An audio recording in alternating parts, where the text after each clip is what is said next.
اعوذ باللہ من الشیطان الرجیم، بسم اللہ الرحمن الرحیم۔ احباب گرامی السلام علیکم، میں ہوں ارشد قریشی اور پروگرام لے کر حاضر ہوں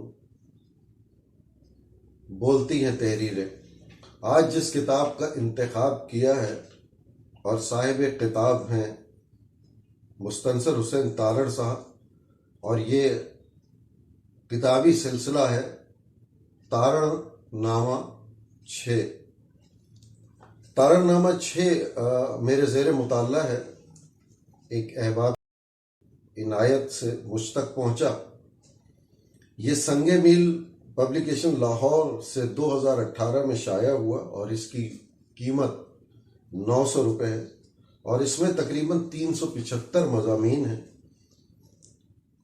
اور اس وقت بولتی ہیں تحریریں کے لیے جس تحریر کا انتخاب کیا ہے اس کا عنوان ہے ایک بہت خوبصورت تحریر، جس کا عنوان ہے وہ کون جولاہا تھا جو میرے پیغمبر کا پیرہن بنتا تھا۔ لکھتے ہیں،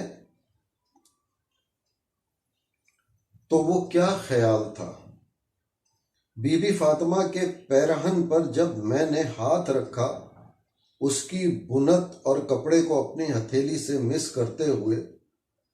وہ خیال تھا جو میرے ذہن میں آیا اور میرے تن بدن میں ایک سنسنی دوڑ گئی۔ غار حرا میں بسر کی گئی وہ رات یاد آ گئی کہ تب بھی ایک لمحہ ایسا ہی ایک وجدان کا، ایک عشق کے جنون کا مجھ پر اترا تھا۔ تو وہ خیال تھا، میں عرض کرتا ہوں، میں نے اپنی ذات اور علم کی کم آئیگی میں اپنے آپ کو حقیر اور ایک گداگر جان کر بس یہی کھوج کی ہے کہ میرے رسول اللہ صلی اللہ علیہ وسلم کے شب و روز کیسے گزرے تھے، وہ کہاں بیٹھتے تھے، قیام کہاں کرتے، ان کی مسکراہٹ کیسی تھی، زیب تن کیا کیا کرتے، کون سی خوراک مرغوب تھی، اور ان مقامات کا تعین جہاں انہوں نے قیام کیا۔ اور اس کھوج کی کچھ تفصیل میں غار حرا میں ایک رات اور منہ والکعبہ شریف میں بیان کر چکا ہوں۔ طائف کا وہ مقام جہاں دونوں جہانوں کے والی پر بدبختوں نے پتھر برسائے، یہاں تک کہ ان کے پاؤں خون آلود ہو گئے، اور وہ وہاں سے ایک ڈھلوان پر سے اتر کر باغ میں انگور کی ایک بیل کے نیچے آ بیٹھے۔ میں اس راستے پہ چلا، لیکن میں نے احتیاط کی کہ راستے کے کناروں پہ چلا کہ اس کے درمیان میرے رسول اللہ صلی اللہ علیہ وسلم کے قدموں کے خون آلود نشان تھے۔ مسجد کے صحن میں اس مقام کی نشاندہی کی جو میرے ساتھ پراچا صاحب تھے انہوں نے، کہ جہاں حضور صلی اللہ علیہ وسلم بیٹھے تھے۔ تو میں نے کیسے اپنے آپ کو اس مقام پر اپنی پیشانی رکھ دینے سے روکا کہ عشق کی نمائش کرنا مجھے پسند نہیں۔ وہ کنواں جہاں رسول اللہ صلی اللہ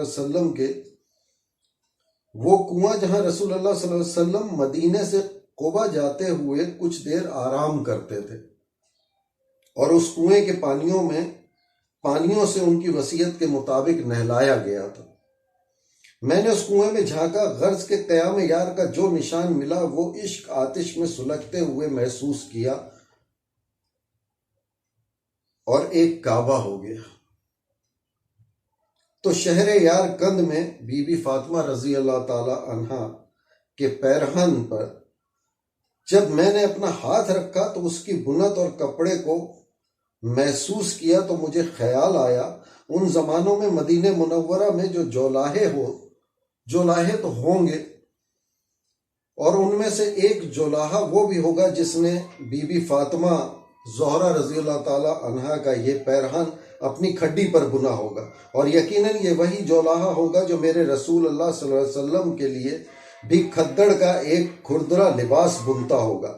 اگر وہ بیٹی کے لیے پیرہن بناتا تھا تو یقیناً باپ کے لیے بھی تو کوئی لبادہ کھردرا کھڈر کا بنتا ہوگا۔ خانوادہ رسول صلی اللہ علیہ وسلم کا کوئی ایک جولاہا تو ہوگا، اور وہ اپنی کھڈی پر رسول اللہ صلی اللہ علیہ وسلم کے لیے بھی تو ایک چوغا کرتا یا لبادہ تیار کرتا ہوگا۔ تو خیال یہ آیا کہ آخر وہ کون جولاہا تھا؟ مدینے کے کس ویران گلی میں اپنی کھڈی پر بیٹھا سب زمانوں کے آخری پیغمبر کے لیے وہ کون جولاہا تھا جو میرے پیغمبر کے لیے ایسے کرتے بنتا تھا جنہوں نے اس کے ملائم ریشمی بدن کی حیا کو ڈھانکنا تھا؟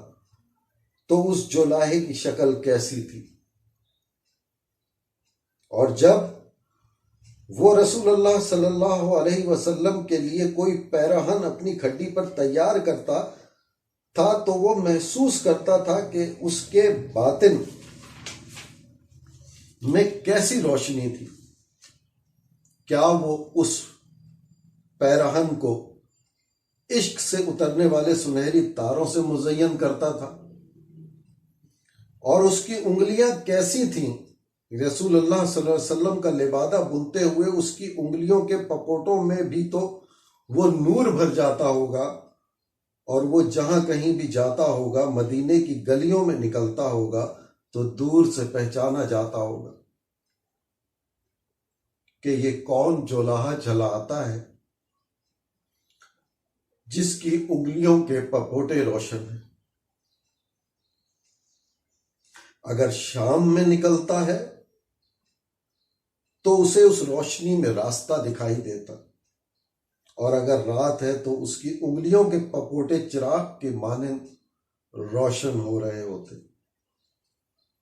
کوئی بھی اس رات نہیں بھٹک سکتا اور نہ راستہ گم کر سکتا کہ ایک جولاہے کی انگلیوں کے پپوٹوں میں نور کے دیے روشن ہو رہے ہیں۔ تو خیال یہ بھی آیا کہ جیسے درزی کوئی لباس تیار کر کے اسے گاہک کو پہنا کر ناپ درست کرتے ہیں، آستینوں کی لمبائی ماپتے ہیں اور کبھی کم کرتے ہیں کبھی بڑھاتے ہیں، اور اگر لباس بدن پر کھلا ہے یا تنگ ہے تو اسے دوبارہ تھوڑا سا ادھیڑ کر خوش بدن کرتے ہیں، تو کیا وہ ایک جولاہا بھی کھدر کا پیرہن کھردرا اپنی کھڈی پر تیار کر کے رسول اللہ صلی اللہ علیہ وسلم کی خدمت میں پیش ہوتا ہوگا؟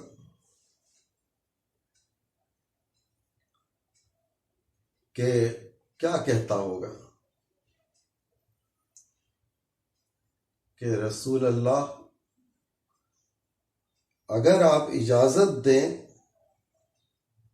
تو میں یہ لباس آپ کے معطر بدن کے گرد لپیٹ کر یہ دیکھوں تو صحیح آپ پر کیسا جچتا ہے۔ اور جب وہ نور بدن اس کو اوڑھتے ہوں گے تو جولاہا اپنی انگلیوں سے شکنوں کو تو درست کرتا ہوگا، اور یوں رسول اللہ صلی اللہ علیہ وسلم کے بدن پر ہاتھ پھیرتا سلوٹیں درست کرتا ہوگا، اور ان کی انگلیوں کے پپوٹوں میں روشن چراغ اس طاہر بدن سے چھو کر بھڑک اٹھتے ہوں گے۔ وہ کون جولاہا ہے؟ کہیں وہ شاہ حسین جولاہا تو نہیں تھا؟